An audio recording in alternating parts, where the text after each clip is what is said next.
Welcome back to Sci-Fi for Everyone.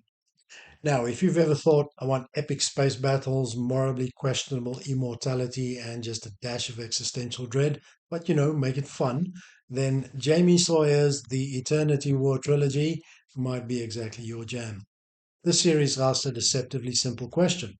What if soldiers never really died but could be resurrected after death? And then immediately answers it with, cool, let's make war even worse. Now, if you've been following my channel, you might say, hang on a second, I've heard this before. Yes, the Eternity War is a follow-up to the Lazarus War trilogy, which I previously reviewed a few months ago. You'll be able to find the link somewhere in amongst the other videos down below. The good news is that you don't need to read the Lazarus War series before you dive into this one. Sure, our old mate Conrad Harris makes a cameo appearance here, and it helps if you read Lazarus first, but I don't think it's essential. Now, at the heart of the story is Lieutenant Kira Jenkins, a frontline soldier in the Simulant Operations Program. These are humanity's elite soldiers fighting a desperate war against an overwhelming alien threat in the form of the Krell Empire and a mysterious machine race called the Shard. Thanks to modern technology, simulant operatives remotely control a soldier with their consciousness uploaded to a clone body. Think Avatar, but with less spotty blue skin. The Sims do the fighting, and when they're killed in action, their memories and consciousness return to the real soldiers aboard the orbiting motherships. Same skills, same personality, same trauma. Death becomes temporary, but the psychological baggage of dying violently and painfully definitely is not. Kira leads a squad called the Jackals. They're the rookies and face prejudice because of that.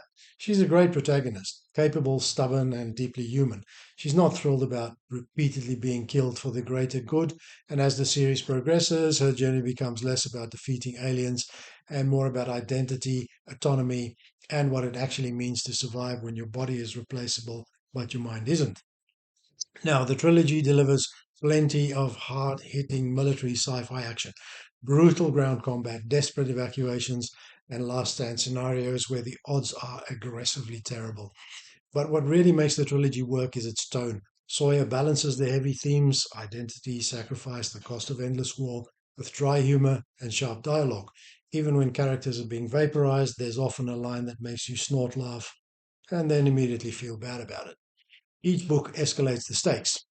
Pariah introduces the concept and throws Jenkins into the grinder. Exodus expands the scope, questioning humanity's strategy and sanity, and Dominion goes full existential, asking whether victory at any cost is actually victory at all. Now, for sci-fi newbies, this series is just as easy to read as the Lazarus War trilogy, perfect for when you're just in the mood to smash through some rapid action sci-fi that doesn't take itself too seriously. And like the Lazarus War series, this one also gets a solid 4 plasma rifles out of 5 on my military sci-fi rating scale. Final verdict. The Eternity War trilogy is smart, fast-paced, and surprisingly funny for a series where dying is basically a workplace inconvenience. If you like your science fiction loaded with explosive action, ethical dilemmas, uncomfortable questions about immortality, identity, and sacrifice, and characters who complain about being immortal almost as much as they complain about the food, the series is well worth your time. And remember, in Jamie Sawyer's universe, death is temporary, but the consequences definitely aren't.